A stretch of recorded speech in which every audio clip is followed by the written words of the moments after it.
कि जिस प्रकार की परिस्थितियां वर्तमान एग्जिट पोल में दिखाई दी हैं, उम्मीद करता हूं कि वो एग्जैक्ट पोल में परिलक्षित होंगे। किसी भी प्रकार से जनता के लिए कोई मार्ग शेष नहीं बचता, तो जनता कोई ना कोई मार्ग चुनती है।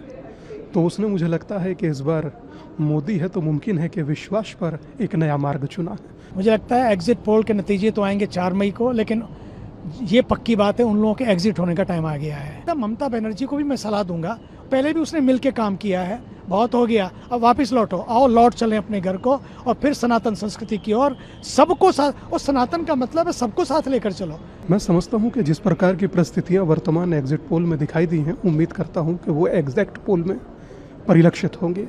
मैं समझता हूं कि जब किसी भी प्रकार से जनता के लिए कोई मार्ग शेष नहीं बचता, तो जनता कोई ना कोई मार्ग चुनती है। तो उसने, मुझे लगता है कि इस बार मोदी है तो मुमकिन है कि विश्वास पर एक नया मार्ग चुना है।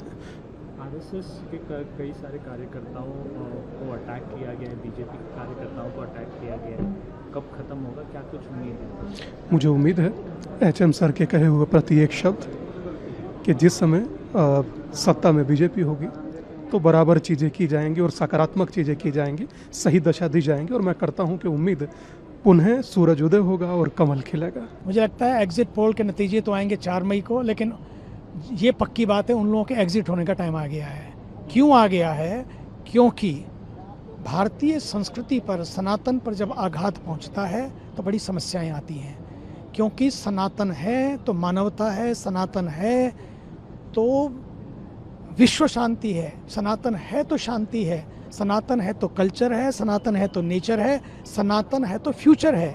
आप देखिए पूरे विश्व में युद्ध चल रहा है, लेकिन यहाँ लोग किस तरह के माहौल को, किस तरह की ऊर्जा को अनुभव कर रहे हैं।